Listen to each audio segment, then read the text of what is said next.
तुम अंदर जाओ।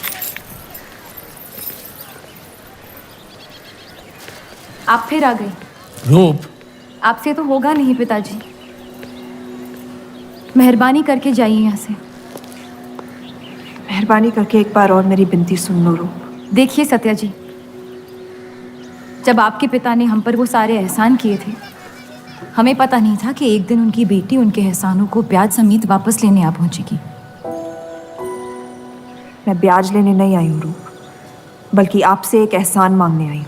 माफी चाहती हूँ, मैं आप पे ये एहसान नहीं कर सकती। मेरी आज़ादी बिकाऊ नहीं है। आप गलत समझ रही हैं रूप।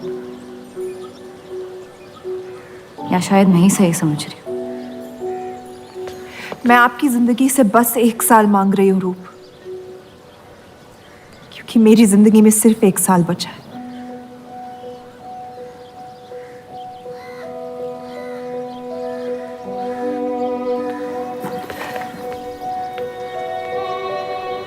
एक बार ठंडे दिमाग से सोच लो बेटा। वो बस यही चाहती है कि 1 साल के लिए तुम उन लोगों के साथ रहो। इसमें क्या नुकसान हो सकता है? एक बार चली गई तो कभी नहीं लौट पाऊंगी पिताजी। सत्या अच्छी औरत है। उन्होंने हमसे वादा किया है कि तुम्हारी बहनों का शादी होने तक ख्याल रखेंगे।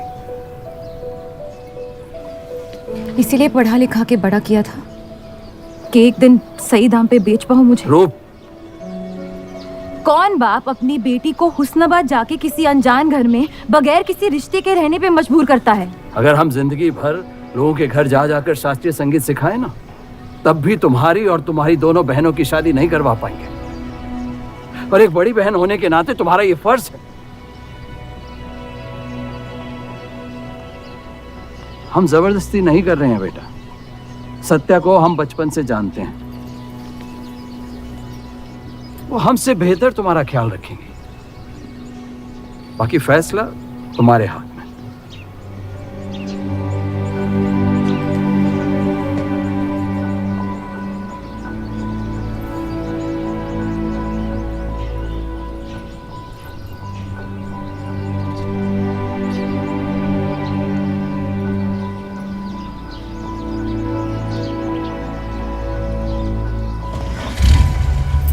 रुकिए।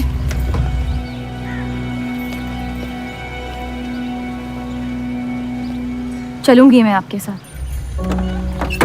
लेकिन मेरी एक शर्त है। आपके पति को पहले मुझसे शादी करनी पड़ेगी। मैं उस घर में सिर्फ आपके पति की पत्नी बनकर आऊंगी, उपपत्नी। रूप, मैं बस इतना चाहती हूँ कि जब तक मैं जिंदा हूँ आप मेरे पति को जान लो, समझ लो, ताकि आपके गुजरने के बाद आपके पति मुझसे शादी कर ले। कैसी पत्नी है आप? और अगर एक पल के लिए मैं आपके इस पागलपन में शामिल भी हो जाऊं, तो इस बात की जमानत कौन देगा कि आपके गुजरने के बाद आपके पति मुझसे शादी कर लेंगे? किसी भी वजह से अगर उन्होंने मुझे घर से निकाल दिया तो फिर कहाँ जाऊंगी मैं? क्या होगा मेरा? ये सब जानने के बाद कौन अपनाएगा मुझे? सोचा है आपने? मैं वादा वादा? जब आप ही नहीं रहेंगी तो आपका वादा निभाएगा कौन? तू शादी किए बगैर मैं उस घर में नहीं जाऊंगी।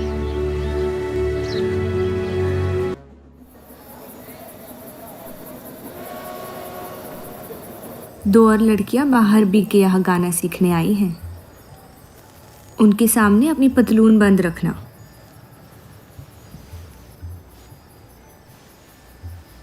पता है, सारी हिंदू लड़कियां अमृतसर जाने की बात कर रही हैं। आप एक बार अब्दुल से बात कर ले, काफ़ी नाराज़ हैं। उस देव चौधरी ने लंदन से आते ही बंटवारे के खिलाफ आर्टिकल लिख दिया है। आज दूसरी शादी की उसने, दूसरी बीवी घर लाया है और लोग मुसलमानों को बदनाम करते हैं। देव चौधरी? हाँ मेरी जान, देव चौधरी। उसकी बीवी मर रही है और उसकी आखिरी ख्वाहिश थी कि देव दूसरी शादी कर ले।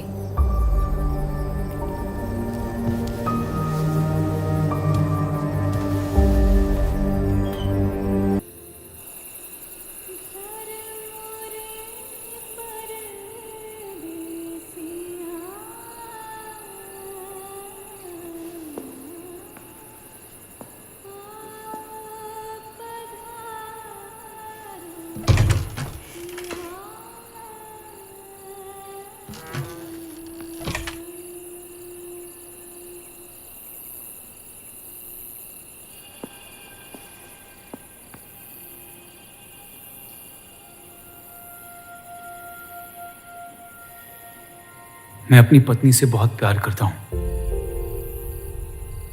मैं नहीं जानता कि सत्या ने आपको ये शादी के लिए राजी कैसे किया, लेकिन मैंने ये शादी सिर्फ उसकी खुशी की खातिर की है। मुझे गलत मत समझिए, आपको इस घर में पूरी आबरू के साथ रखा जाएगा। इस रिश्ते में इज्जत होगी, प्यार नहीं होगा।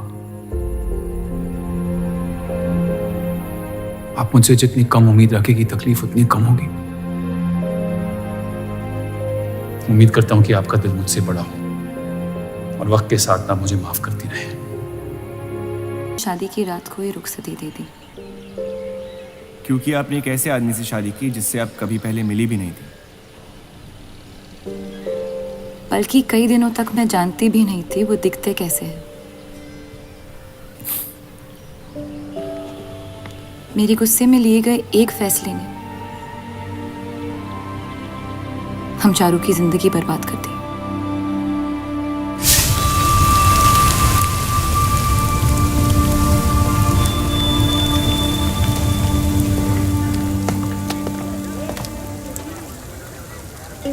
ऐसे जफर मियाँ, अगर आपको अपनी तलवारों से इतना ही इश्क है तो लोहारों की लड़ाई में शामिल क्यों नहीं हो जाते? उसी लड़ाई के लिए तो तलवारें बना रहा हूँ। बस इन्हीं तेज जुमलों से ना हीरा मंडी की औरतों के दिल काट रखे हैं आपने। कल मीटिंग में क्यों नहीं आए? एक और दिल कटने का इंतजार कर रहा था, उसे तोड़ना नहीं चाहता था।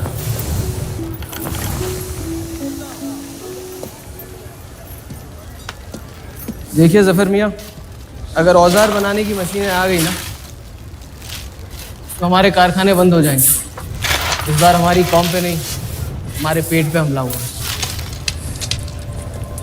एक तरफ अल्लाह अल्लाह करते हो और दूसरी तरफ डरते रहते हो। अगर हम मेहनत करें तो कभी बेरोजगार नहीं होंगे।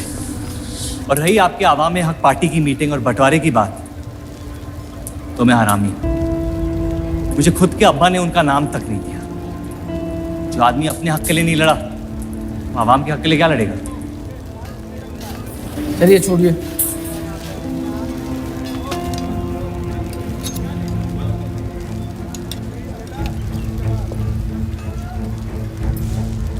मैंने कितनी बार कहा अब्दुल मियाँ, अगर आप सच में अपना नजरिया दुनिया तक पहुंचाना चाहते तो बलराज चौधरी के न्यूज़पेपर से कोई बेहतर जरिया नहीं है। आपके कहने से हम गए थे दिल्ली टाइम्स के अखबार वालों से मिलने, लेकिन जब से उस बलराज चौधरी का बेटा विलायत से लौटा है, बंटवारे के खिलाफ एक मुल्क एक आवाम के आर्टिकल छापने में मशगूल है। इनकलाब खून बहा के लाया जाता है, बातें करके नहीं। सही कहा आपने जफर मियाँ, बिल्कुल सही फरमाया। चलिए आ जाइए हमारी तरफ।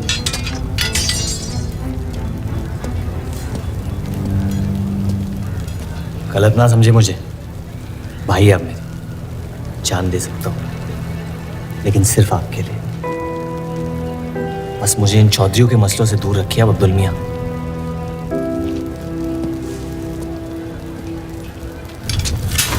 देव, आपको थोड़ा ख्याल रखना। ये एक मुल्क एक आवाम का आर्टिकल लोगों को हजम नहीं हो रहा। धर्म के नाम पे अंग्रेज हमारे देश का बंटवारा कर रहे हैं, जिससे फ्यूचर में किसी का फायदा नहीं होगा। लेकिन उनके बिना हम अपना देश भी तो नहीं संभाल पा रहे। उसके बारे में क्यों नहीं लिखते हैं आप? वक्त के साथ हम सब सीख लेंगे, अगर साथ में रहे तो। इस मकसद का मसीहा तुम्हें किसने बनाया? मैं बस एक आवाज हूं जिसमें लोगों तक पहुंचने की ताकत है, या बहकाने की ताकत? या उन्हें सही राह दिखा रहा हूं, जिस सही राह में यकीन आप भी करते हैं, बस सियासत से डरते हैं। ये मत भूलिए कि हम यहाँ माइनॉरिटी हैं और मुस्लिम लीग दिन ब दिन ताकतवर होती जा रही है। आप अपने दिमाग से सोचें, दिल से नहीं। अगर मैं ऐसा कर पाता तो फिर बात ही क्या थी।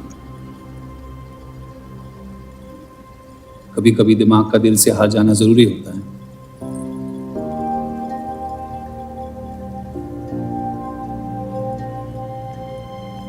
क्या हुआ सरोज? रूप कहाँ है? वो नीचे नहीं आना चाहती।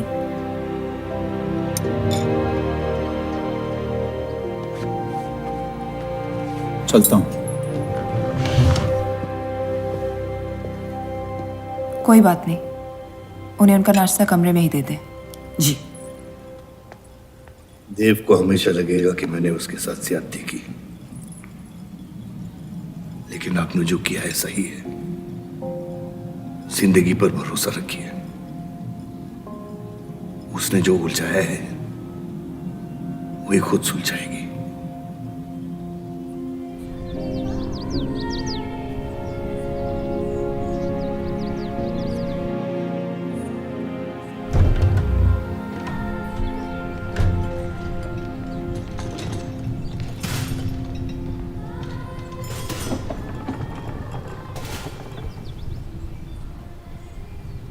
ये आवाज कहाँ से आ रही है?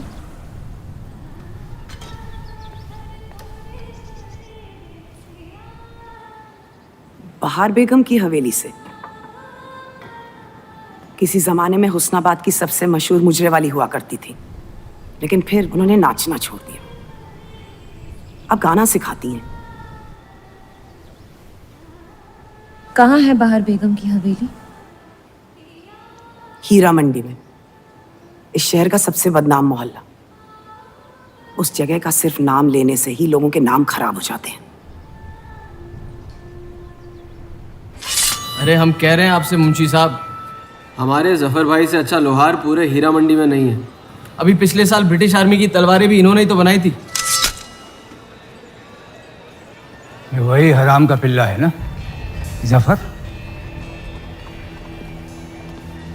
वो कहाँ से आए हैं उससे क्या फर्क पड़ता है?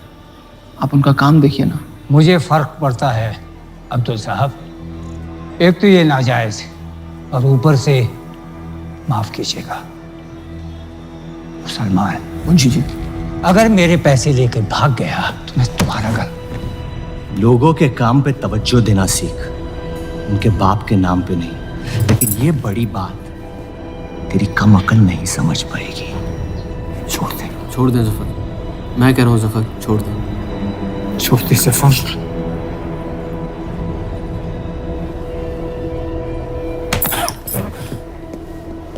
जफर! वो लिहाज तो है नहीं इन लोगों में।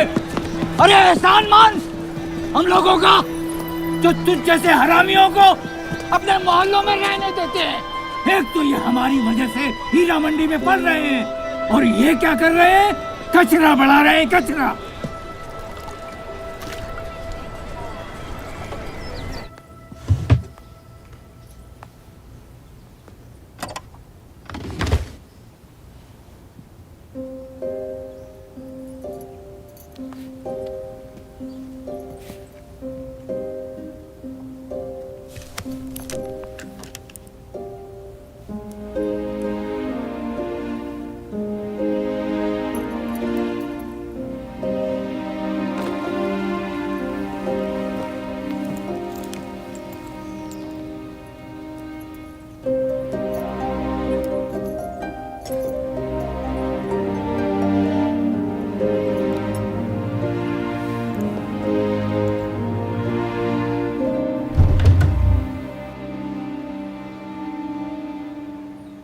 रूप, कब तक कैद रहेंगी आप अपने कमरे में?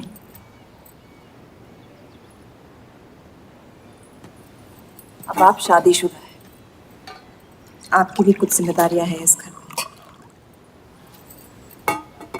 किसकी तरफ? आपके पति की तरफ, जो सिर्फ आपसे प्यार करते हैं। हम दोनों ने एक दूसरे को देखा तक नहीं है। मेरी एक ही जिम्मेदारी थी, अपनी बहनों की तरफ। वो मैंने ये शादी करके निभा लिया। देव के अखबार में काम करना शुरू कर दो, उनके साथ थोड़ा वक्त बिताओ, देखना सब कैसे बदलने लगेगा। मैंने घर पर बात करनी है। सबका कितना ख्याल रखती हैं आप। मैं आपकी दुश्मन नहीं हूँ रूप, बस अपने बाद आपकी जिंदगी को बेहतर बनाने की कोशिश कर रही हूँ। पता है, मेरे माँ बाप को लगता था कि लड़कियों को पढ़ाना लिखाना फजूल है, वरना अगर मैं पढ़ी लिखी होती तो इतने बड़े अखबार में काम करने का मौका कभी नहीं गंवाती। मैं फिर रियाज शुरू करना चाहती हूँ। बिल्कुल, करना भी चाहिए। अगर आप चाहो तो मैं अभी एक अच्छे गुरुजी का इंतज़ाम करवा सकती हूँ। नहीं, मैं हीरा मंडी जाके बाहर बेगम से सीखना चाहती हूँ।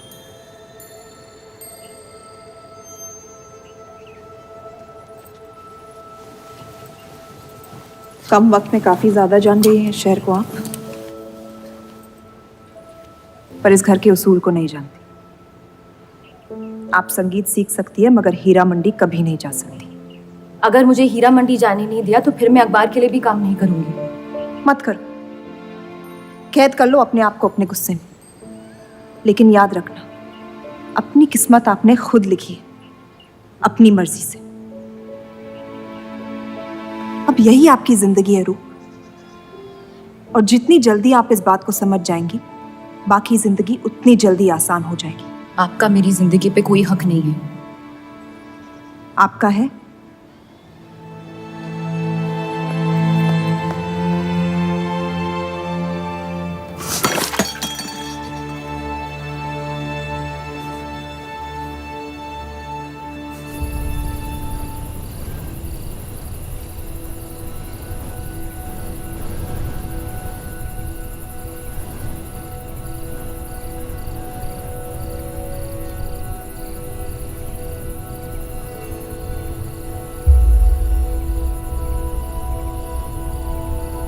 हरगिज नहीं। बाबा, मैं रूप को जानती हूँ। एक बार उसने अपना मन बना लिया फिर वो किसी की नहीं सुनती। वो इस घर की बहू है और उसे भी सबकी तरह इस घर के उसूलों की इज्जत करनी पड़ेगी।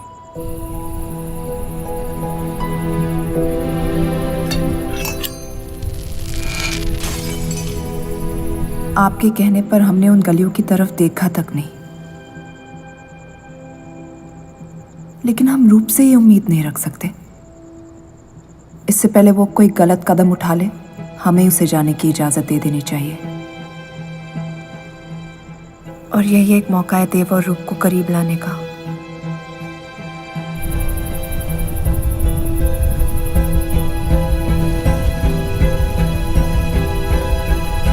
रूप, ये क्या कर रही हैं आप? रूप।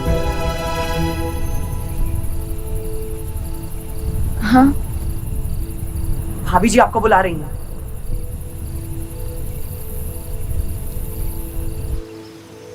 मेरी जिद और उनके उसूल के बीच मेरी जिद जीत गई।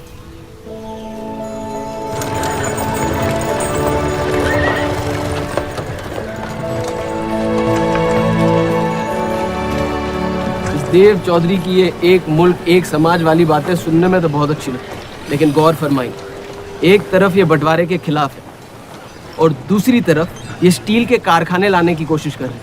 मतलब दोनों ही तरफ से हम भूखे मत। हमें और एडवर्टाइजमेंट की ज़रूरत है। अगर यही हाल रहा तो हफ्ते में सिर्फ 3 दिन पेपर छाप पाएंगे। सर, पिछले हफ्ते जिस विस्की कंपनी के इश्तेहार डाले थे वो इस हफ्ते भी इश्तेहार डालने को तैयार है। उसी शराब के इश्तेहार की वजह से पूरा हफ्ता मुस्लिम सेक्टर ने अखबार नहीं खरीदा। बहुत अच्छे पैसे दे रहे हैं विस्की वाले। अहमद की बात सही है, किसी और को ढूंढना पड़ेगा। कॉस्मेटिक्स और साड़ी।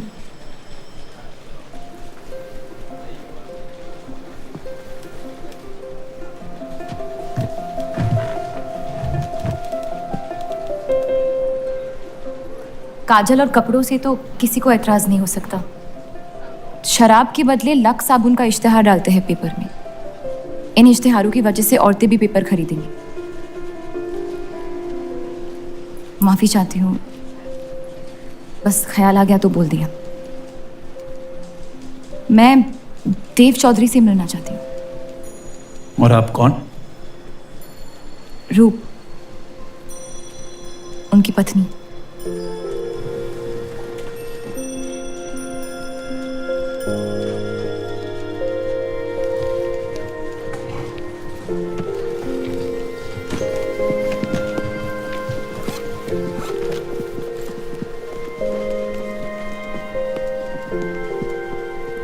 आनंद जी। हाँ जी। इन्हें इनका डेस्क दिखा दीजिए। जी।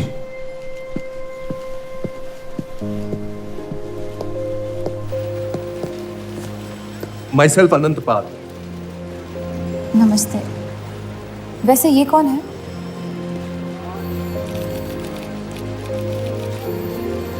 आइए।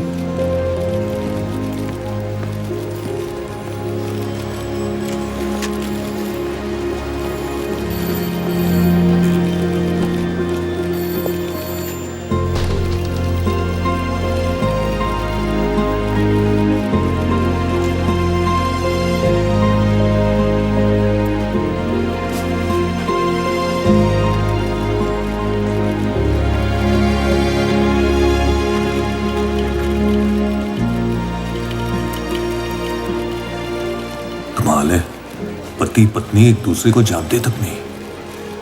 निकाह हुआ है इनका शायद। उस दिन अगर पर्दे के पीछे आप भी होते तो देव साहब को पता नहीं चलता।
हीरा मंडी का सबसे बड़ा त्योहार दशहरा, पर यह मोहल्ला इस शहर की लंका है।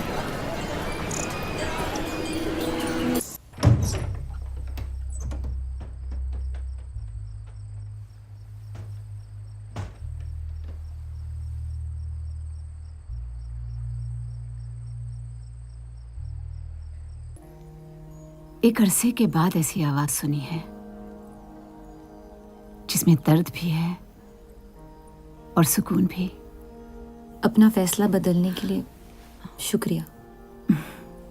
अभी तो सिर्फ तारीफ की है, शुक्र बेइज्जती का करते हैं, क्योंकि असली काबिलियत उसी से मिलती है।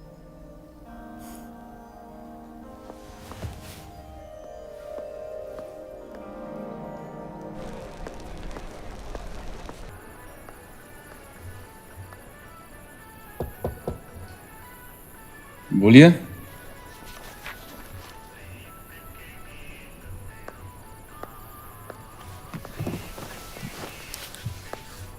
आपसे ऑफिस में बात करनी थी, लेकिन मौका नहीं मिला। किस बारे में?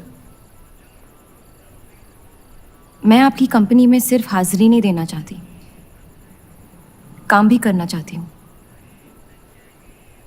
मैं एक आर्टिकल लिखना चाहती हूँ। किस मुद्दे पे? हीरा मंडी पे। उस इलाके के लोगों को देख के लगता है कि हर घर में कई कहानियां छुपी हुई है। अगर आप कोई ऐसी कहानी ले आए जो पढ़ने लायक हो तो छाप देंगे।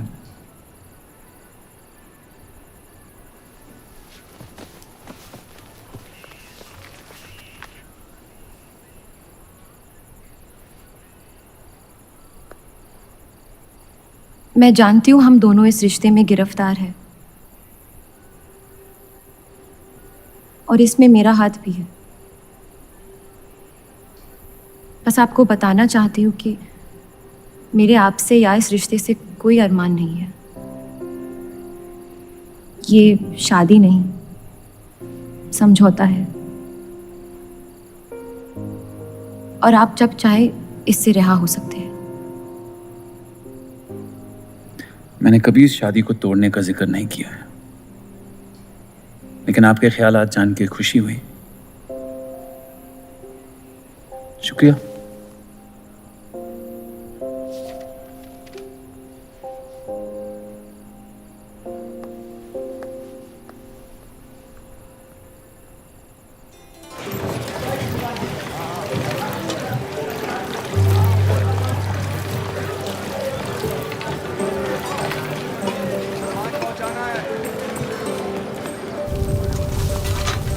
सुनिए, ये अब्दुल खां कहाँ मिलेंगे? जफर भाई, एक मुलाकात ने लौटने में मजबूर कर दिया। आइए, आज मन भर देता हूं आपका, लेकिन आपसे मेरा मन नहीं भरेगा। वक्त जाया हो जाएगा मेरा। मैं शादीशुदा हूँ। तो मुझे कौन सा निगाह पड़ना था आपसे? मैं अब्दुल खां से मिलना चाहती हूँ। क्यों? आपको क्यों बताऊँ? तो फिर मैं आपको क्यों बताऊं कि अब्दुल कहाँ है? मैं हीरा मंडी और उसकी लोगों की कहानियों पर एक आर्टिकल लिखना चाहती हूँ, तो इसलिए आप तवाइफ के कोठे पे आई थी? ये कोई तरीका है बात करने का? तवाइफ को ताजमहल कह दूंगा तो उसकी किस्मत नहीं बदल जाएगी। सारी औरतों को एक ही नजर से देखते हो? नजर तो एक ही रहेगी, लेकिन आप चाहे तो नजरिया बदल सकती है मेरा। मेरे ऐसे कोई शौक नहीं है। होंगे भी कैसे? अपनी शादी के हालात में गिरफ्तार जो है आप। लेकिन अगर आप चाहे तो आपके अधूरे अरमा पूरे कर सकता हूं मैं। बहुत ज्यादा बदतमीज है आप। शुक्रिया। अब्दुल जी जी, मैं डेली टाइम्स से हूँ। हीरा मंडी के लोग और माहौल के बारे में मैं एक आर्टिकल। Daily times. यहाँ का माहौल गर्म है, लोहार बेरोजगार है और ये हक की लड़ाई अब बंटवारा करवा के रहेगी। लिखना चाहेगा आपका अखबार इस मुद्दे पे? नहीं ना, खुदा हाफिज।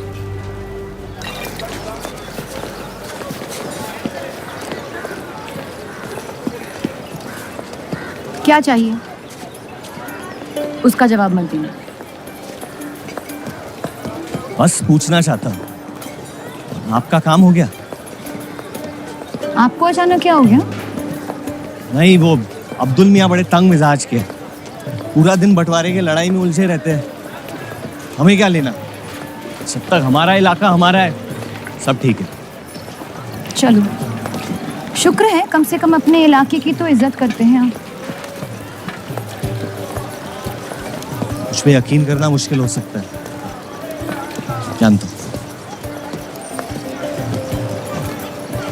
और क्यों है इस इलाके से इतना लगाव? खूबसूरत लड़कियां रहती हैं यहाँ। खूबसूरत भी और आसान भी।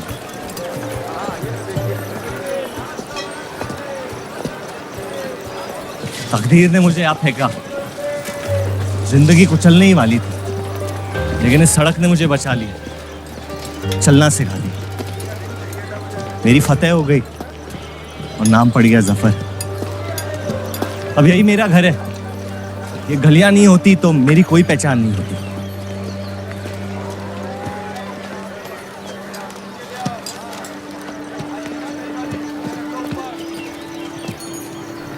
मुझसे बेहतर हीरा मंडी को कोई नहीं जानता। तो रुक। बहुत अच्छा है आपका, माशाल्लाह।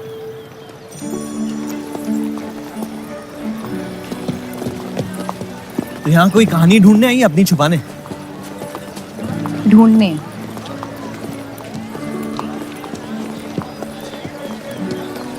अपनी शादी में खुश हैं आप?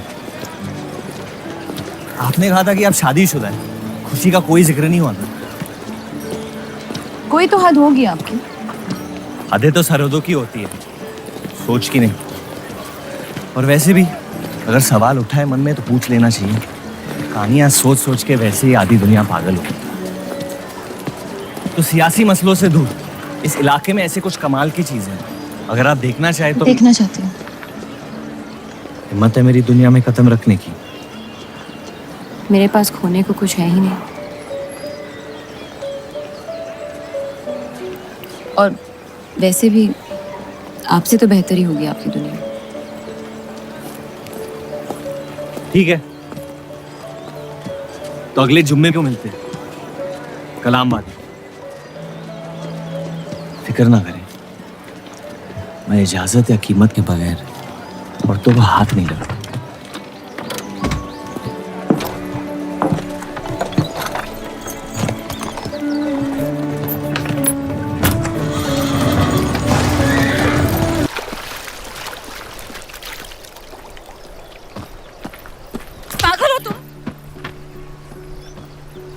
इतनी जल्दी आपसे तुम तक का सफर तय कर लिया आपने? क्यों बुलाया मुझे यहाँ? आप कहानी ढूंढ रही थी, मैंने आपको एक किस्सा दिखा दिया। डर गई? क्यों? तुम मर सकते थे। मौत हक है,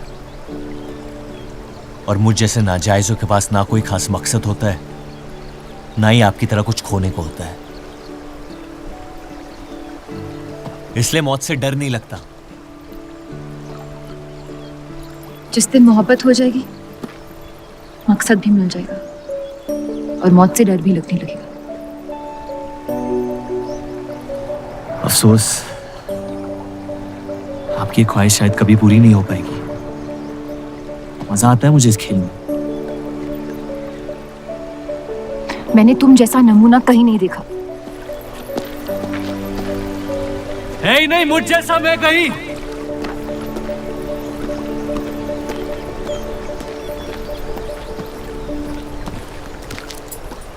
ये वही जर्नलिस्ट लड़की है ना? इसे तो छोड़ दे। एक दिन छोड़ दूंगा। अच्छी लड़की है बेचारी। जरूरत से ज्यादा, इसलिए शायद बुरे ख्यालात भी नहीं आते इसके बारे में।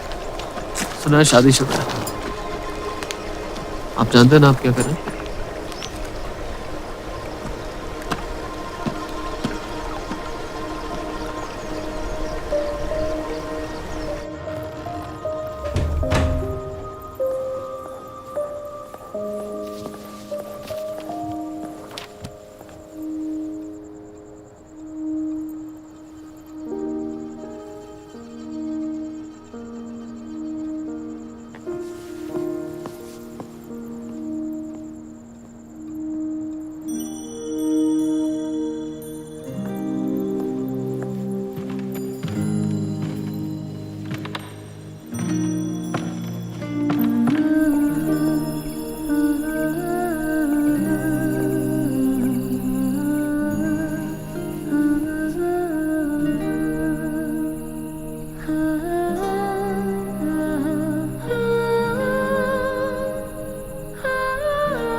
जितनी घर वालों से दूर हो रही थी, उतनी जफर के करीब हो रही थी। ये छापने लायक नहीं है।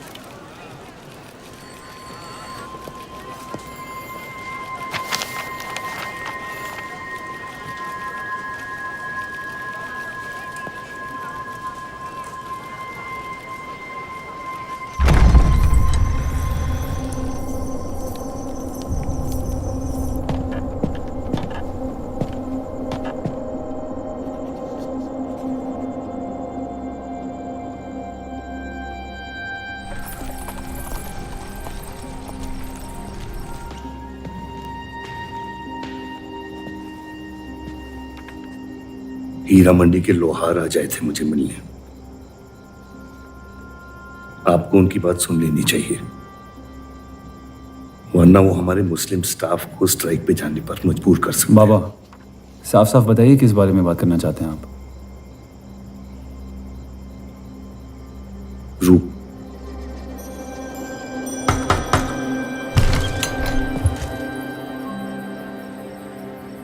तो वाइफे आजकल घर तक आती है मुजरा करने। माफी चाहते हैं, हम गलत पते पे आइए। रूप को बख्श दे जफर। कब तक असलियत से मुंह फेरते रहोगे? जब तक असलियत जिंदा रहे। आप ही से सीखा है। आपको अचानक रूप की इतनी फिक्र क्यों हो रही है? इस सब में रूप की कोई गलती नहीं है। इस सब में मेरी भी कोई गलती नहीं थी। अगर सीखना है तो मर्द बनकर अपनी मुश्किलों से लड़ना सीखो। अपनी जिंदगी के लिए किसी को जिम्मेदार मत ठहराओ। वही तो मुश्किल है बाबा। आप जैसे मर्द से कुछ नहीं सीखना चाहता मैं। आप अब्दुल को इस्तेमाल करके अवाम को उनकी प्रेस के खिलाफ भड़का रहे हैं, मोर्चे करवा रहे हैं, और हम आपसे कुछ नहीं कह रहे हैं।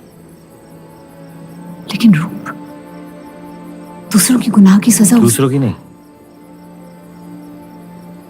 उसे आपकी गुनाहों की सजा दी जा रही है अम्मी। आपने एक शादीशुदा मर्द के साथ इश्क किया, बच्चा पैदा करके सड़क पे फेंक दिया। ऐसा न कहें। 17 साल के थे हम, मोहब्बत हो गई थी उनसे, और आज तक उससे हम रिहा नहीं हो पाए। गलती हो गई जिसे आज तक मैं सुधार नहीं पाया। होशो हवास में की गई गलती गलती नहीं होती, बेईमानी होती है। और आज तक आपने अपने इस गुनाह को कबूल करने तक की हिम्मत नहीं की।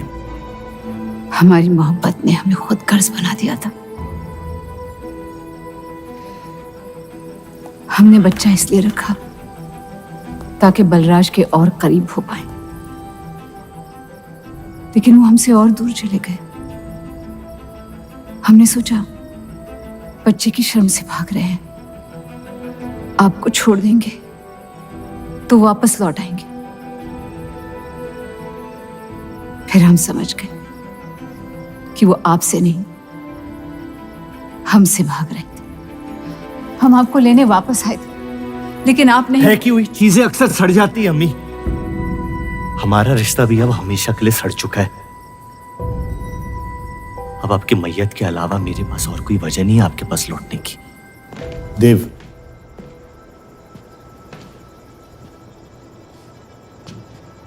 बस एक बात कहना चाहता हूं। मेरी भी शादी जबरदस्ती हुई, इसीलिए मैंने इस घर के बाहर प्यार ढूंढने की कोशिश की। कहीं रूप के साथ ऐसा ना हो जाए। कोशिश करो अपने इस रिश्ते को निभाने की। सब आपकी अक्ल के नहीं होते पापा। कम से कम मैं रूप की इज्जत करता हूं। आपने मां की कभी इज्जत नहीं की, और उसकी पूरी जिंदगी ये सोचने में निकल गई कि शायद उनमें कोई कमी थी। आपके बच्चे तक को कबूल करने को तैयार थी। पता नहीं इतनी हिम्मत कहां से लाती थी वो।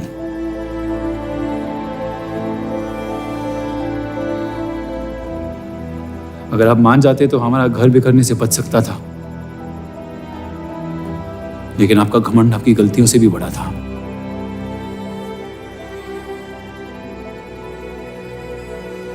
उस लड़के की कोई गलती नहीं है, लेकिन अगर अब उसे मिल भी लूंगा तो आपसे और नफरत हो जाएगी। हमारा घर आपने बर्बाद किया है, लेकिन वजह वो है। तो मुझे अपनी रिश्ते कैसे निभानी चाहिए इस बात की सलाह आप ना ही दे तो बेहतर है।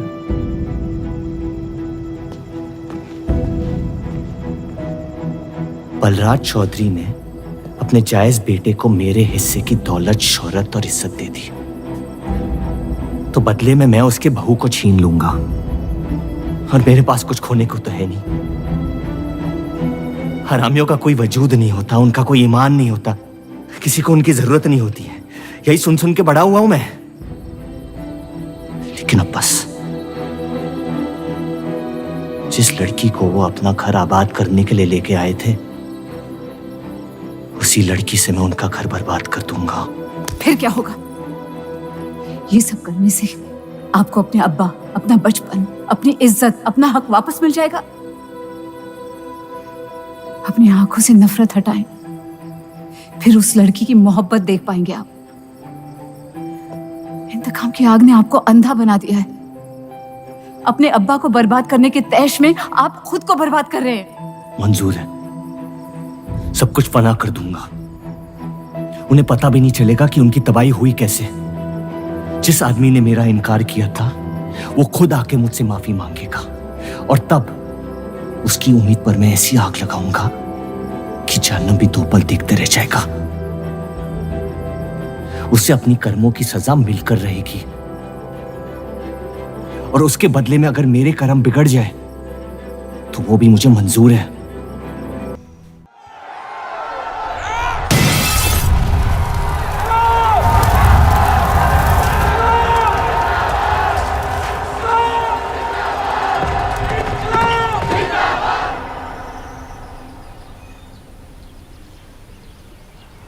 जफर को हीरा मंडी में पहचानते सब थे, लेकिन वो है कौन ये कोई नहीं जानता था। वापस जाने का मन नहीं करता? वापस जाने की वजह ही नहीं है। पीढ़ियों से हम ये काम कर रहे हैं, हमारे बच्चे इसी की खा रहे हैं। अब अगर ये अंग्रेज औजार बनाने की मशीन ले आए तो लोहार बेरोजगार हो जाएगा। आज हमारे साथ हो रहा है, कल किसी भी कारीगर के साथ हो सकता है।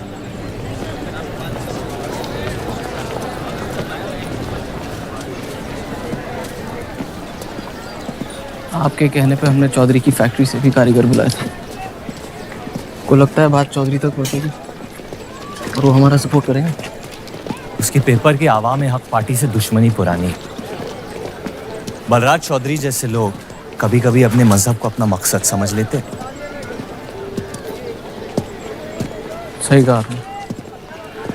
अगर वो अपने मजहब के लिए लड़ सकते हैं तो हम क्यों नहीं? ये लड़ाई इंसाफ की नहीं, हक की। और अब आपकी आवाम अपने खोए हुए हक को छीनने के लिए तैयार है।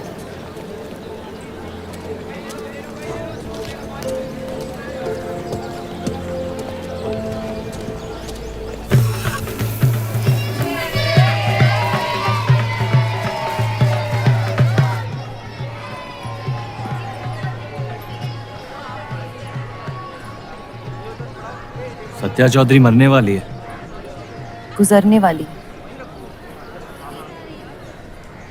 कैंसर की बीमारी से।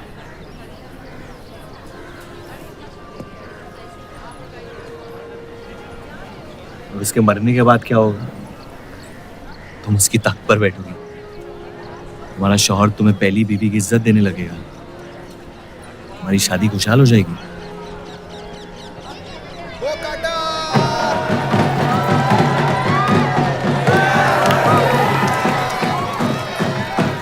ये त्योहार बहुत पसंद हुआ करता था मुझे।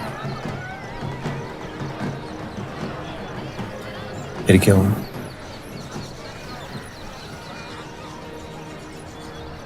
पतंग की उड़ान उम्मीद भर देती थी मुझमें। अब सिर्फ कटी पतंगों पे ध्यान जाता है मेरा। यहाँ के लोग अपने पतंगों से बेहिसाब इश्क करते हैं, लेकिन इन्हें अपनी उड़ाने से ज्यादा दूसरों के गिराने में मजा आता है। तुम हर चीज में बुराई ढूंढते हो। हाँ, अगर तुमने मेरी जिंदगी जी होती ना, शायद तुम समझ पाती कि मेरी नजरों में इतना अंधेरा क्यों। हालात सबकी जिंदगी में आते हैं, लेकिन कड़वा मन अंत में जहर बन के हम ही को जंग लगा देगा। जब किसी और की बर्बादी अपनी जीत जैसी लगे तो हमसे ज्यादा बर्बाद और कोई नहीं है इस दुनिया में।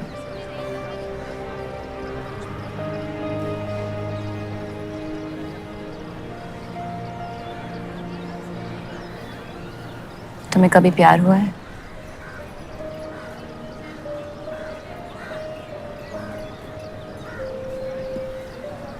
मैं इश्क लड़ाता बहुत तो इन पतंगों की तरह, लेकिन इश्क से कटता नहीं।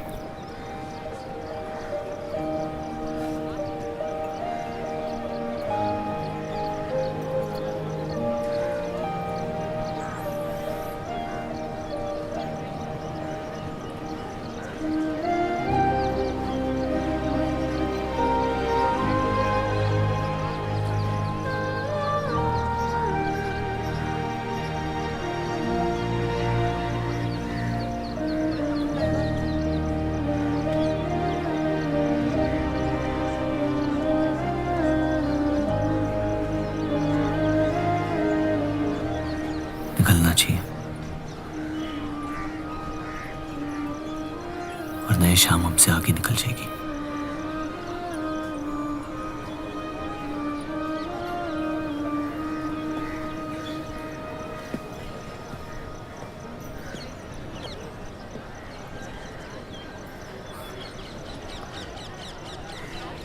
आप सही थे,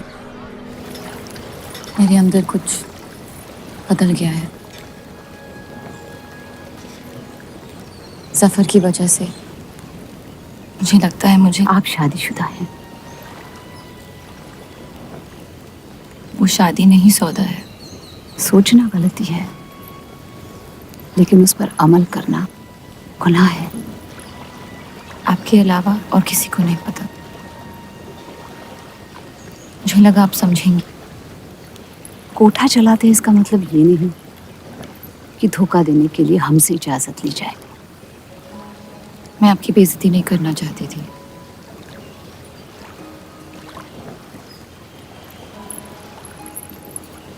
आपके शौहर अच्छे इंसान हैं।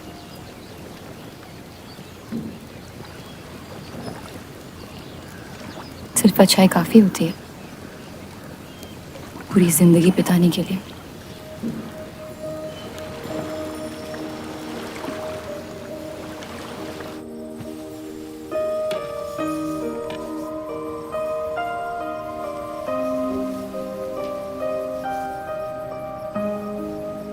क्या हुआ?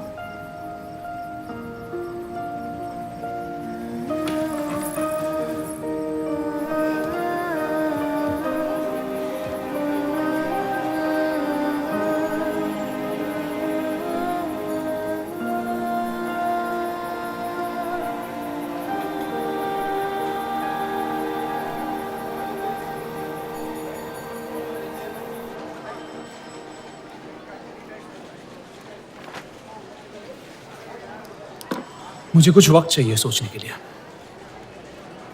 सोचना क्या है? अगर स्टील इंडस्ट्री आ गई तो सब लोहार बेरोजगार हो जाएंगे। क्या ये खबर छापने लायक नहीं? लेकिन इंडस्ट्रीज आने से देश का बहुत फायदा हो सकता है और आप सब उन फैक्ट्रियों में काम कर सकते हैं। हम गुलामी नहीं करते।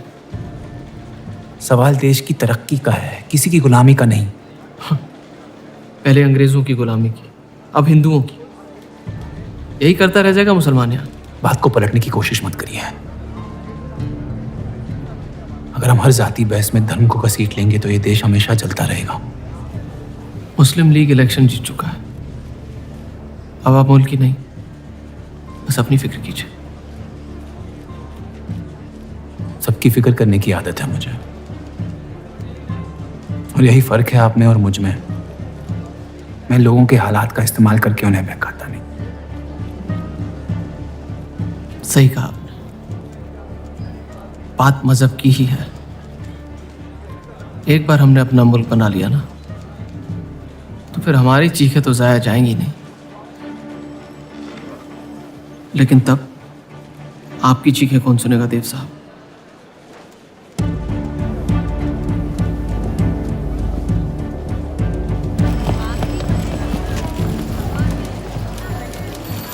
ये देव चौधरी की तीसरी बीवी है।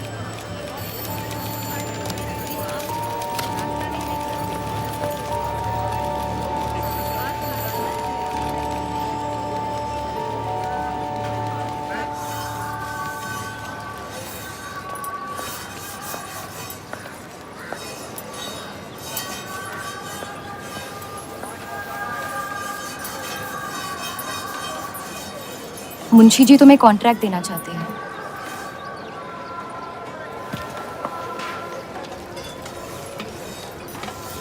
और बदले में तुमने उन्हें क्या दिया?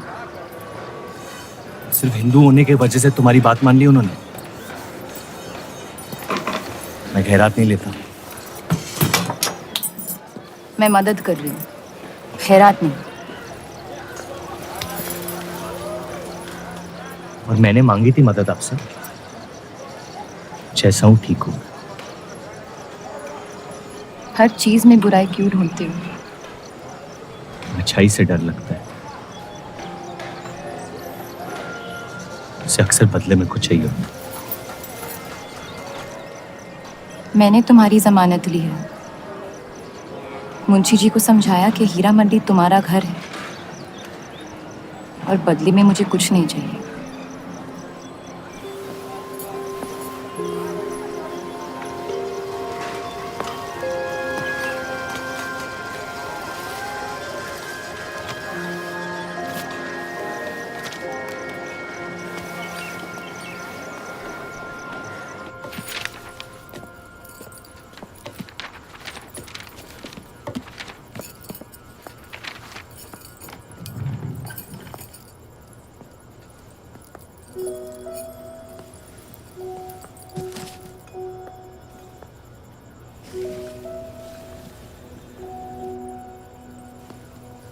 पढ़ना पसंद है?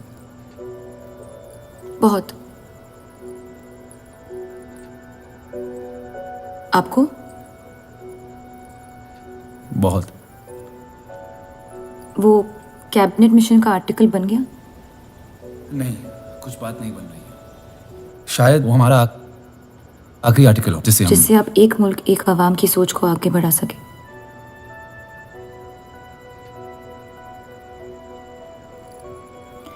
आज़ादी की कीमत बंटवारा है। जितनी जल्द हम इस बात को मान ले उतना फायदा होगा।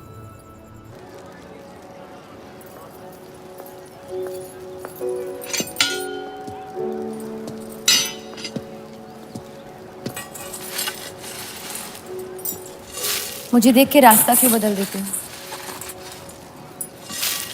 तुम्हें शहर दिखाने में इतना मशगूल हो गया था कि अपनी जिंदगी के रास्ते भूल गया।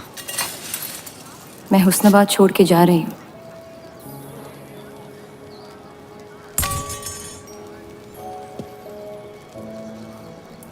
अजीब है ये जिंदगी भी। पहले मुझे यहाँ आना नहीं था और अब यहाँ से जाना नहीं है। मुझे यकीन है कि तुम्हारे शौहर जहाँ तुम्हें लेके जाएंगे तुम वहाँ खुशी ढूंढ लोगी। मैं उनसे प्यार नहीं करती, ना ही वो मुझसे करते हैं।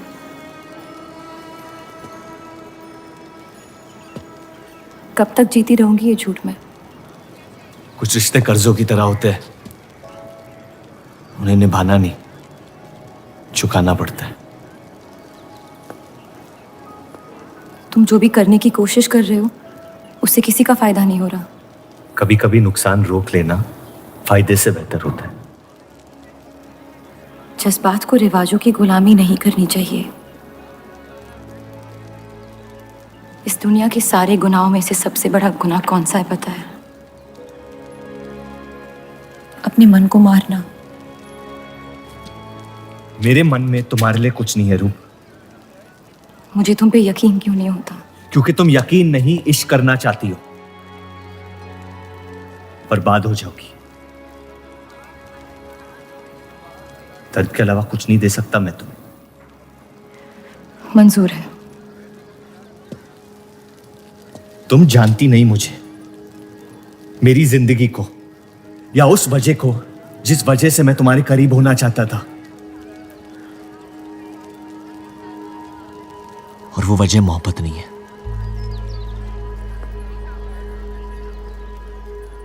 प्यार ना करने की 1000 वजह मिल सकती है डर के बाजार में, लेकिन प्यार करने की सिर्फ एक ढूंढनी होती है, अपने दिल में। मुझे अपनी वजह मिल गई है, बाकी तुम्हारी मर्जी।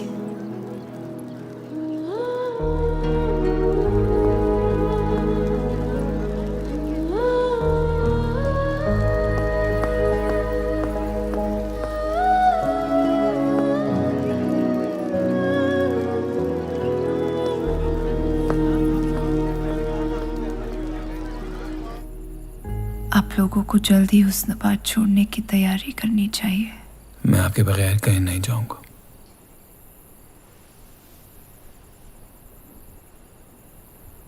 मैं तो जा रही हूँ आपके बगैर। डॉक्टर ने कहा अब भी आप ठीक हो सकती हैं। अपने आशिक की आंखों में देखते हुए मरना बहुत कम लोगों को नसीब होता है।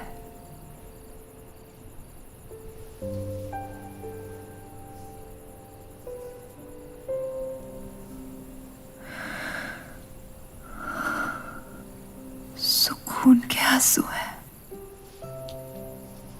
बह जाने दीजिए। मेरा सुकून तो लेके जा रही हैं आप। अब क्या करूंगा जिंदगी का मैं?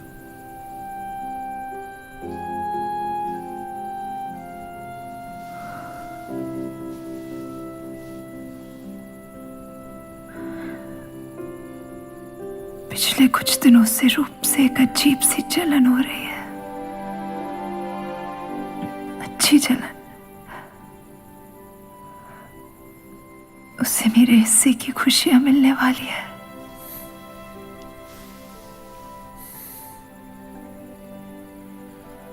आपकी जगह कोई नहीं ले सकता। मैं उसे अपनी जगह देना चाहती हूँ।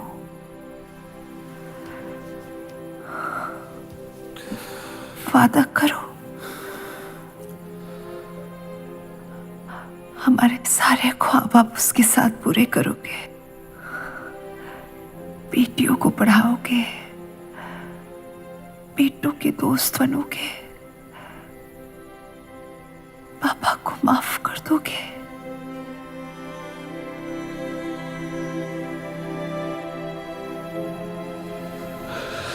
मुझे मत छोड़ो सत्या,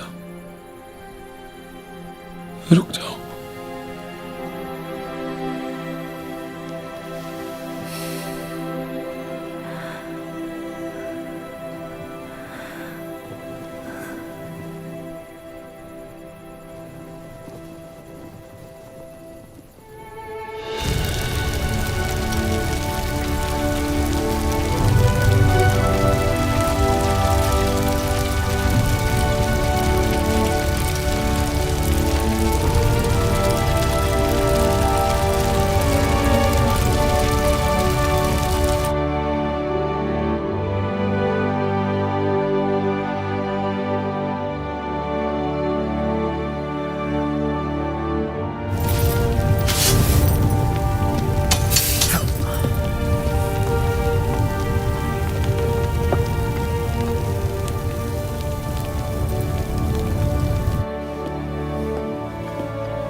उनकी कमी महीनों तक हमारे साथ रही।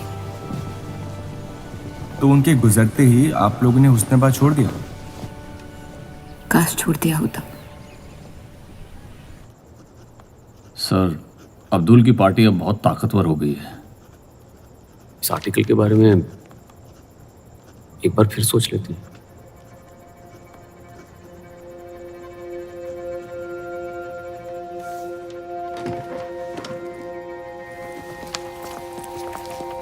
ईद मुबारक। आपको भी।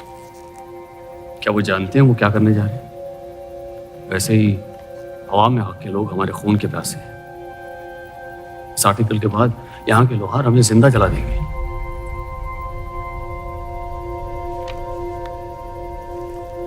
खुदा हाफिज।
जश्न के मॉल में रंज मना रहे हैं।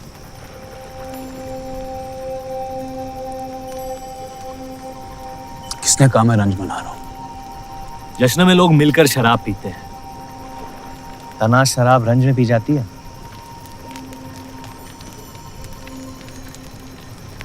बस अपनी जिंदगी से कुछ लम्हे चुरा के अपने आप के साथ वक्त बिताना चाहता हूं। लोगों की तरस से भरी आंखों से थक गया हूं। मैं भी।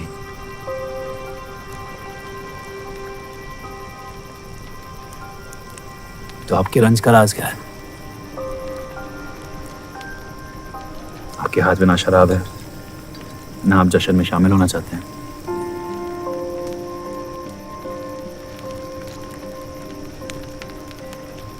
अनजानों को राज बताना बहुत आसान होता है। मन भी हल्का हो जाता है और इज्जत भी बनी रहती है। मुझे इश्क हो गया। शादीशुदा लड़की से। देंगे? मुसलमान हूँ। ईद मुबारक। शुक्रिया। और वो इश्क करती है आपसे?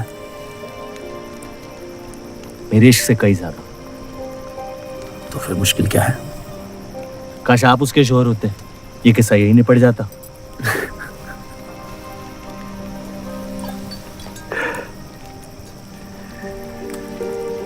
एक बार बात तो करके देखें। दुनिया भी बड़ी अजीब है, कोई किसी से बात नहीं करता, बस सीधे जंग पे निकल जाते हैं। कभी कभी जंग कर लेना दिल की बात बताने से आसान होता है। कौन सा पति है कि ऐसी औरत के साथ रहना चाहेगा जो किसी और से प्यार करती है?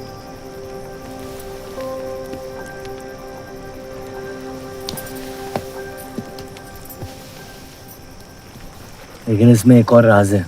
वाह वाह, मैं कहानी सुनने आया था, आपने कटहरा खड़ा कर दिया। मसला ये है कि मैंने उसे सिर्फ आधे सच बताए। तो पूरे बता दो। इतना आसान नहीं है। अक्सर इतना ही आसान होता है।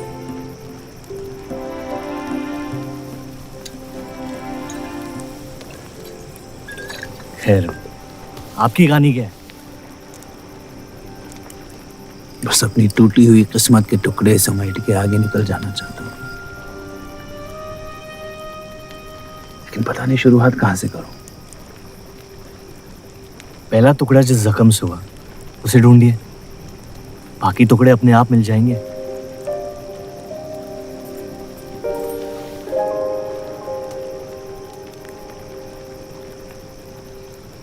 तो कितनी औरतों के साथ सोए आप? ये कैसा बेहुदा सवाल है? मतलब एक। 18 साल की उम्र में शादी हुई। आप कितनी लड़कियों के साथ सोए हैं? उतनी गिनती नहीं आती है मुझे।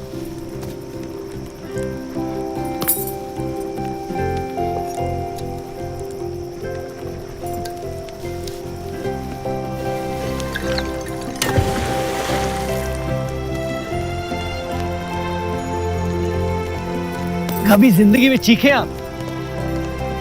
आइए, आज गला फाड़ के जिंदगी को बोल देते हैं, उसके धोखों से हारेंगे नहीं हम।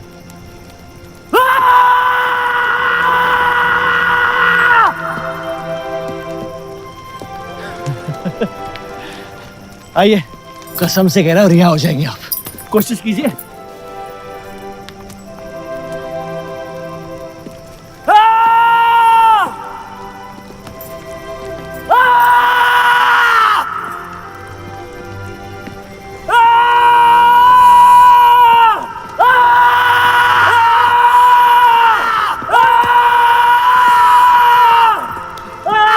बस बस बस।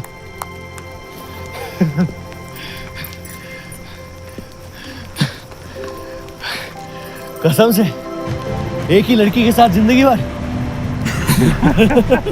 अगर मेरे बर्ताव से आपको कोई तकलीफ पहुंची हो तो माफी चाहता हूं।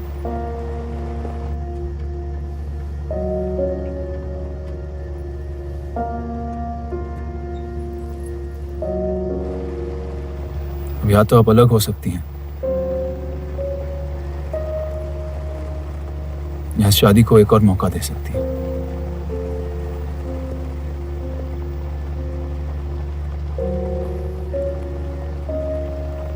आप जो फैसला लेंगी मुझे मंजूर है।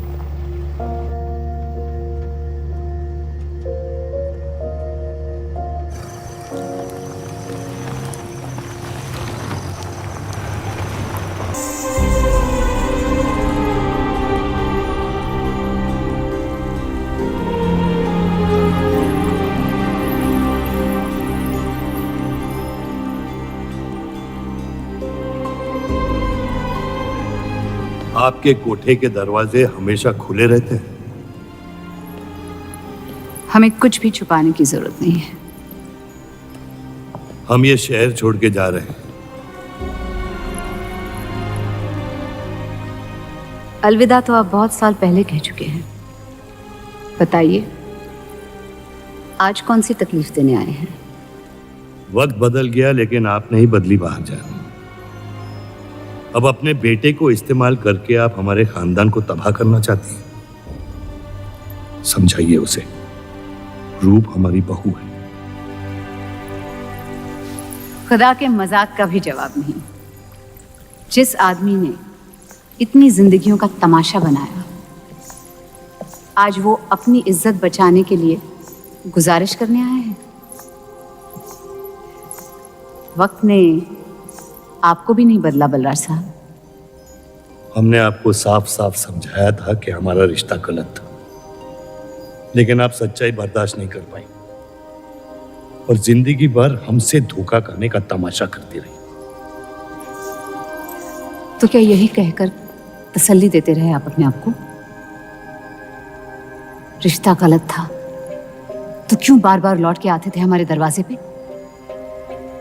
मोहब्बत आपको भी हुई थी बलराज साहब, लेकिन समाज के डर से एक दिन अचानक कूड़े की तरफ फेंक दिया हमें। घिन आती है आपकी खुदगर्जी पर। मेहरबानी करके यहां से निकल जाइए।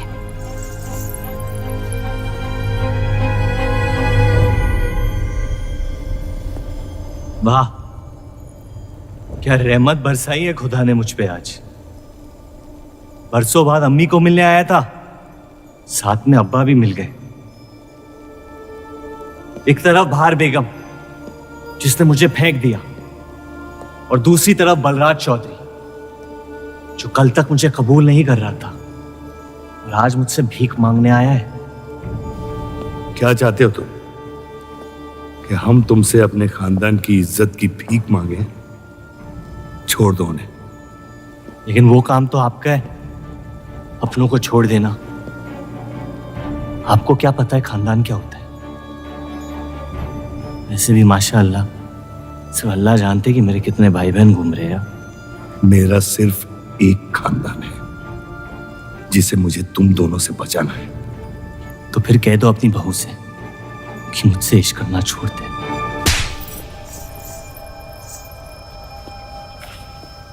मैंने कहा था ना गिरा दो इसे। इसकी पैदाइश ने हमारे रिश्ते का कत्ल कर दिया। क्या आपकी असलियत को जाहिर कर दिया? यह हमारी औलाद नहीं है, हमारी एक गलती का नतीजा है जिसे हम जिंदगी भर रिहा नहीं कर पाएंगे। जफर, छोड़ दो इन्हें। जफर,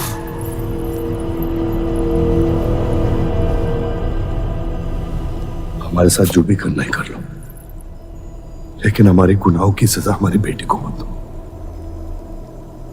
उसने कुछ नहीं बिगाड़ा तुम्हारा। मेरी मुलाकात हुई थी उससे आज। सब कुछ है उसके पास, खुशी के अलावा। उसे दुनिया से बचाने की कश्मकश में आप उसे प्यार देना भूल गए। मेरी जिंदगी का एक ही मकसद था, आपको इस हाल में देखना। लेकिन रूप सही कहती है, जब किसी और की बर्बादी अपनी जीत सी लगे तो आपसे ज्यादा बर्बाद और कोई नहीं है इस दुनिया में। मैं जानता हूं कि आप मुझे कभी कबूल नहीं करेंगे, लेकिन ये इनकार भी नहीं कर सकते क्योंकि मैं हूं तो आप ही का हिस्सा। बस मुझे अपने बेटे के हिस्से से रूप दे दे। मोहब्बत करता हूं उससे, इसके अलावा और कुछ नहीं मांगूंगा। रूप और देव की शादी से दूर रहो सफर, वरना अंजाम बुरा होगा। रूप की मोहब्बत मेरा हक है जिसके मालिक आप नहीं हैं, और ये हक मैं लेके रहूंगा। जफर,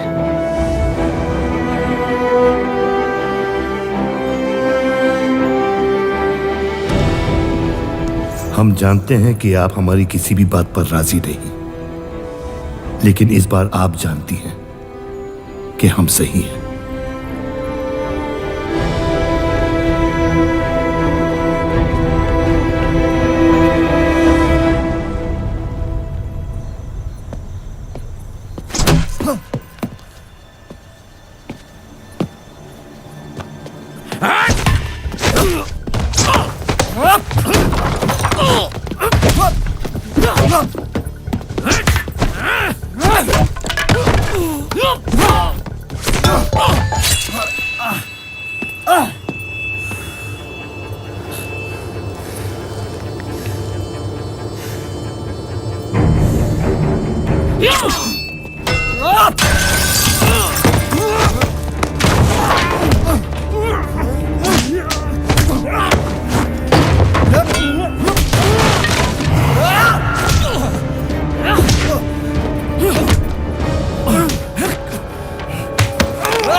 वो हीरा मंडी से आपको कोई मिलने के लिए आए हैं।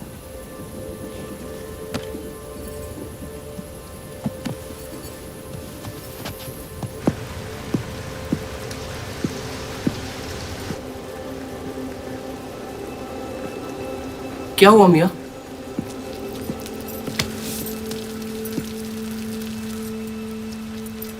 ये सब उस औरत की वजह से हो रहा है। मुझे तो यकीन भी नहीं हो रहा कि चौधरी इस हद तक गिर सकता है आपको तकलीफ देने के लिए। इसमें रूप का कोई आदमी है।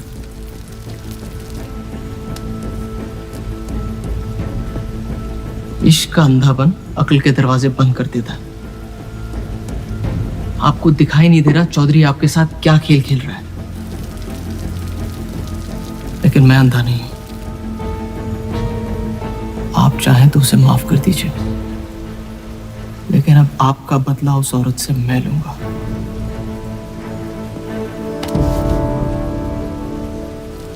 अगर उसे हाथ लगाया तो हमारे रिश्ते के साथ आपकी गर्दन भी काट दूंगा मैं।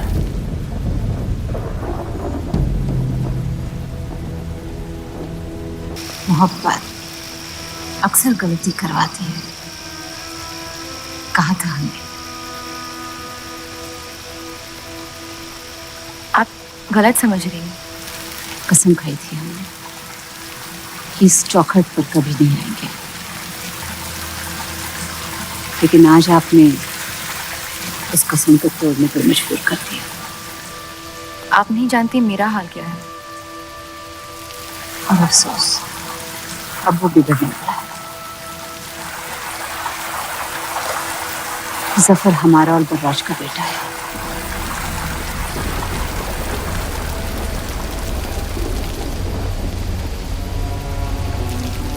उसने आपका इस्तेमाल किया है इस घर को बर्बाद करने के लिए। वो मोहब्बत करता है मुझसे, देखा है मैंने उसकी आंखों में।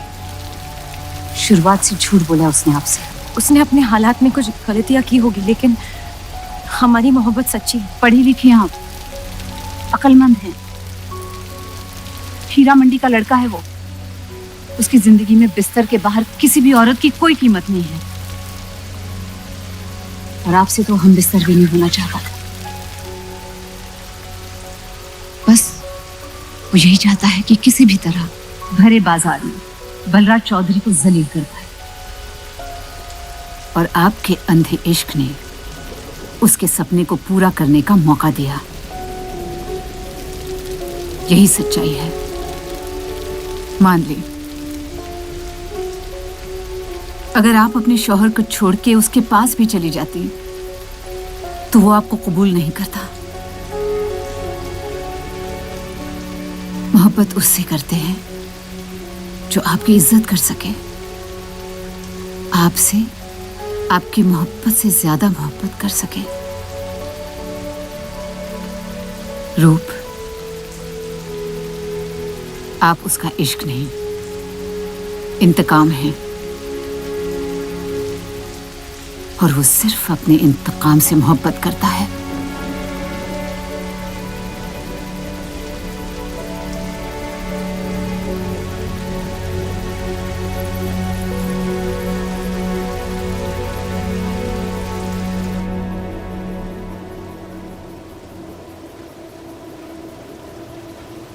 खानदानी लड़ाई जीतने के लिए आपने इतने साल हमें सियासी जंगों में फंसा दिया।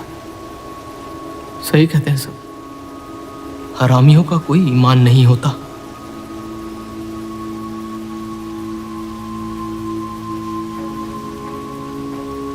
अपने इंतकाम को पूरा करने के लिए जिस आग को आपने फूंक दी थी ना, अब उसी आग से ये शहर जला दूंगा। अब आप अपने अमाल का अंजाम रोक नहीं पाएंगे।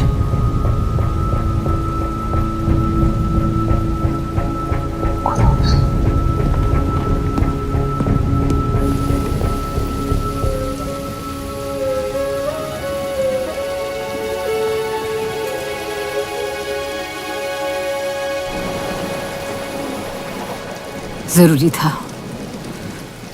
जफर हमसे नफरत शुरू से करते हैं।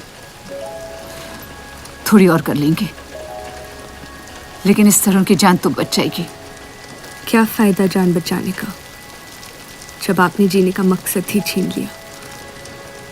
नाजायज मोहब्बत का अंजाम अक्सर तबाही होता है।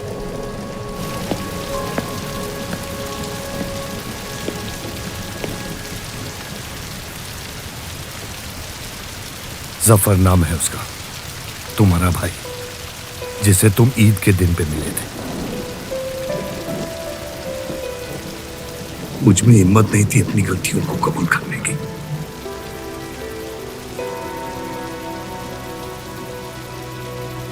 माफ कर दो मुझे।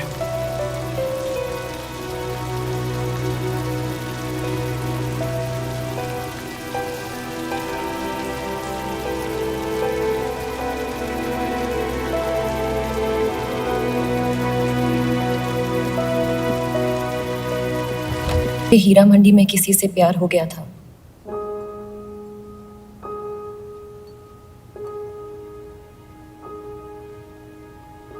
आपने शुरुआत से मुझसे सच कहा है। अब जब हम इस शादी को ठीक तरह से कायम कर रहे हैं, मैं आपको अपना सच बता देना चाहती हूँ। इस रिश्ते में इज्जत होगी, प्यार नहीं होगा। उम्मीद करती हूँ आपका दिल मुझसे बड़ा हो और वक्त के साथ आप मुझे माफ करते रहे।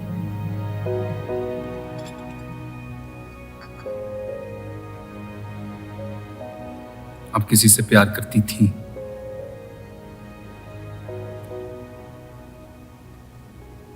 फिर क्या बदल गया?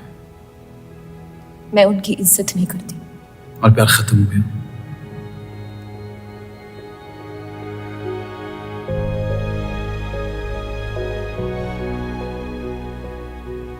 आपने कहा आप इस रिश्ते को कायम करना चाहती हो। अब क्यों?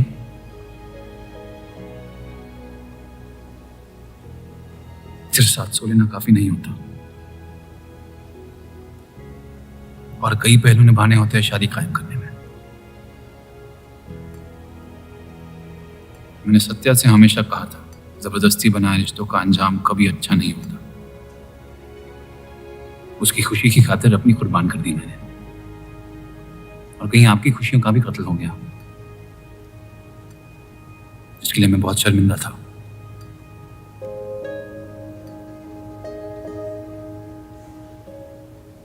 वक्त के साथ वो शर्मिंदगी शायद चाहत में बदलने लगी।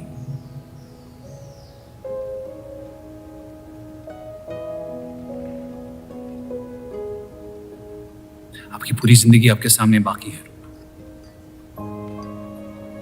गुस्से में किए फैसले अक्सर गलतियों में तब्दील होते हैं। एक बार अपने आप से सच बोल के देखिए।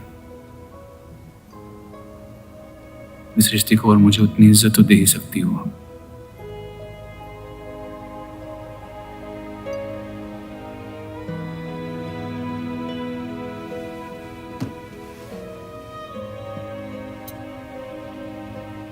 पति पत्नी का रिश्ता रिवाजों से नहीं,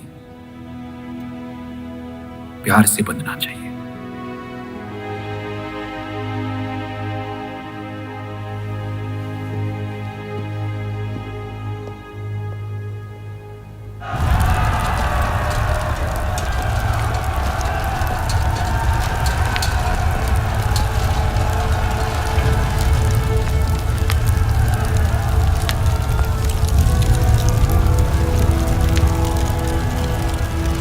देव चौधरी ने हमारे खिलाफ फैसला ले लिया है।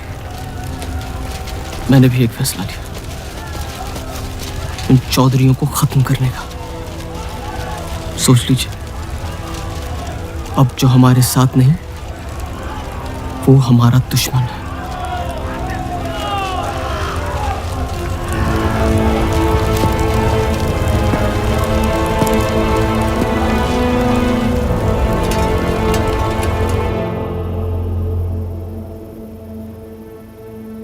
सरोज जी,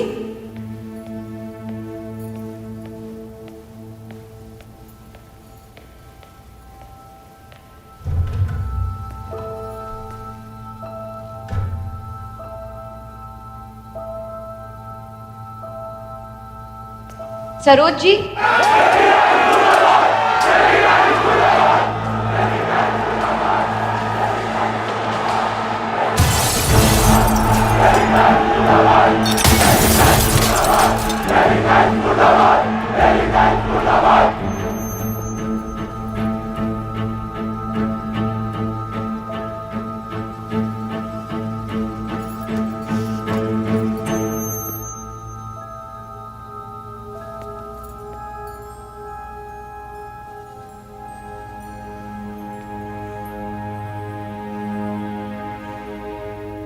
माफ कर दो मुझे।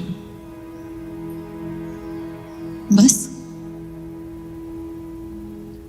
यही कहने आए हो? क्या फर्क पड़ता है? वैसे भी तुमने अपना फैसला ले लिया है ना? पूरी शिद्दत से तुमसे प्यार किया और बदले में तुम ईमानदारी तक नहीं कर पाए। इतना मुश्किल था मुझसे सच बोलना।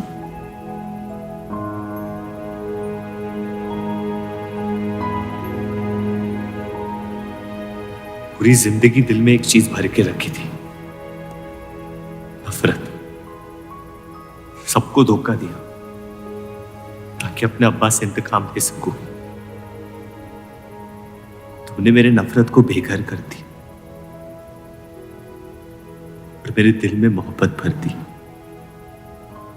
तो मेरे दिल को बदल रही थी। मैं डर गया तुम्हारी मोहब्बत से, जो सब इस घर से चाहता था तुमने मुझे दिया।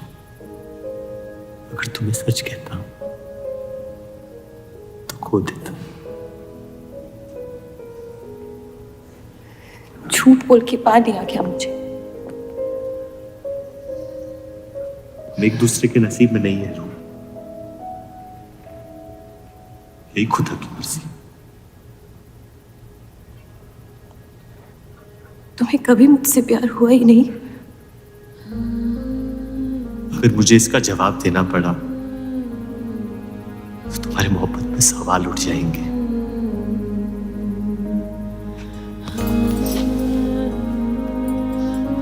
तुम कभी सीधा जवाब क्यों नहीं देते जफर?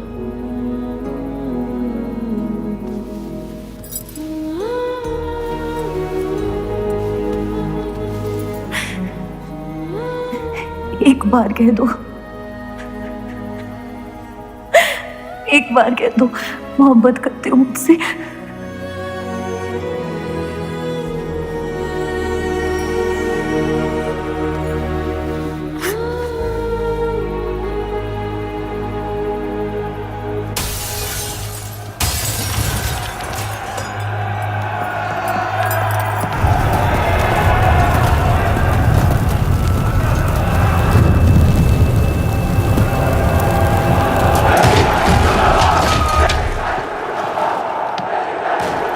पीछे के दरवाजे से। चलिए आनंद जी।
खत्म कर दो तीनों को।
हम इन्हें पनाह नहीं दे सकते। सारे हिंदुओं को मुसलमानों के घरों में ढूंढा जा रहा है। ये यहाँ सलामत नहीं है।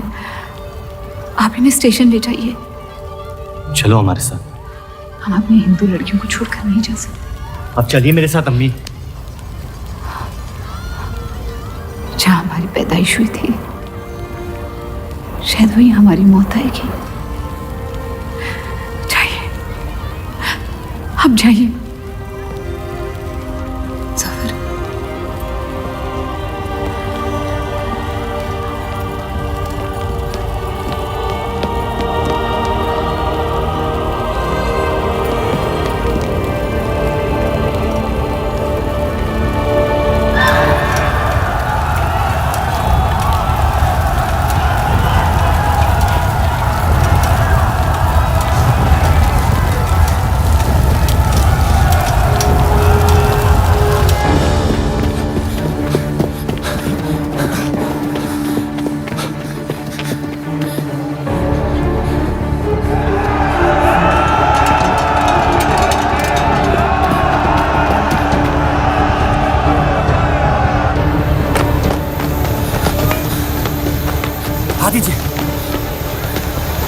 चलिए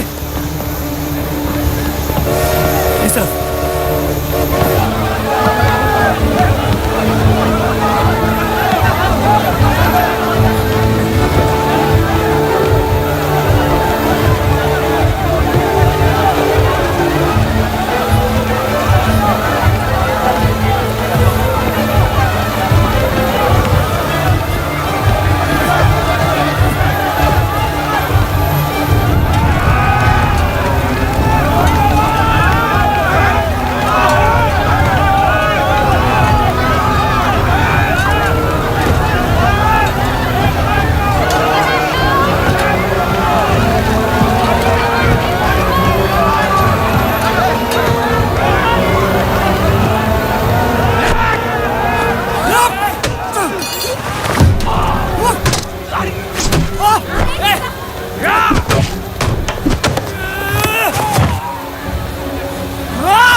आप लोग ट्रेन पे चढ़िए, मैं नहीं रुकता हूँ। मार देंगे आपको। ये मेरे लोग हैं, मुझे कुछ नहीं करेंगे।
दे अब्दुल मियां, जाने दे उन्हें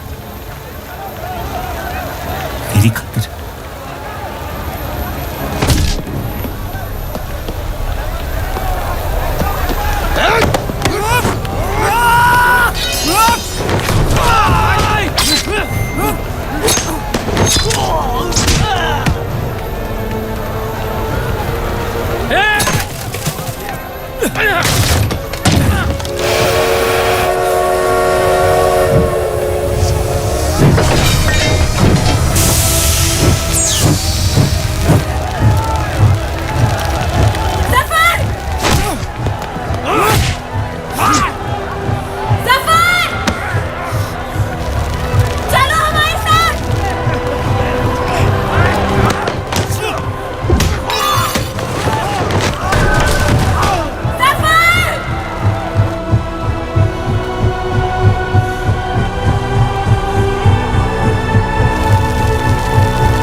मैं जानता नहीं कि मुझे जलाया गया या दफनाया गया, लेकिन मेरी नाजायज जिंदगी को मकसद मिल गया, मोहब्बत। और वो मोहब्बत हमेशा जिंदा रहेगी।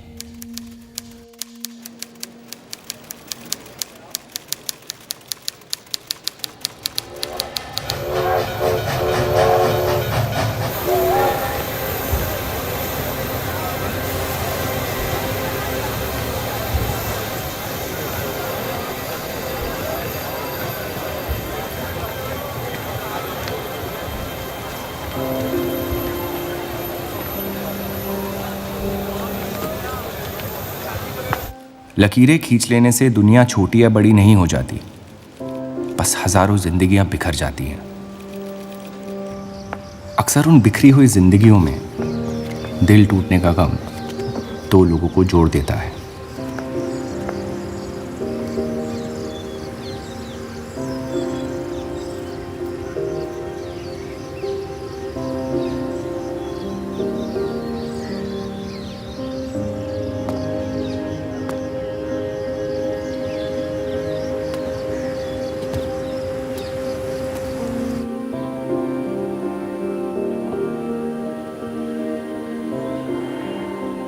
डेली टाइम्स अखबार के देव और रूप का किस्सा भी बंटवारे की उन हजारों कहानियों में से है जो इतिहास की चीखों में कहीं खो जाएंगी।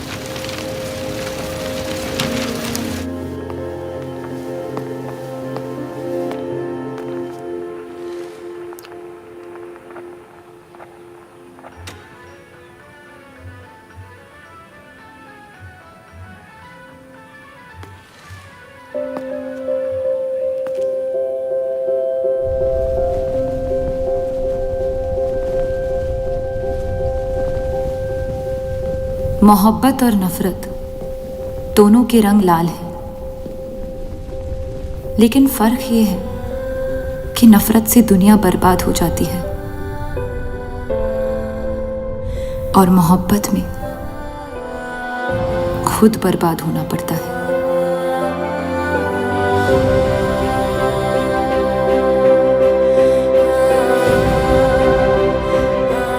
फिर भी कलंक अक्सर मोहब्बत पे लगते हैं।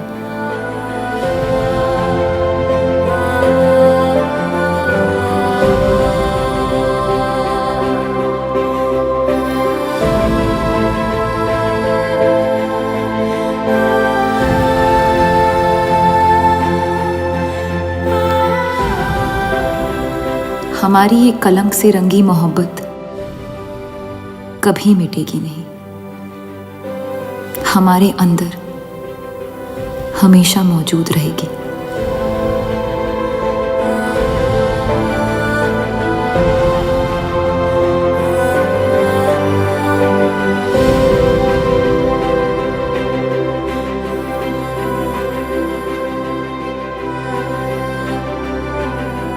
अब फैसला आपके नजरिए का है।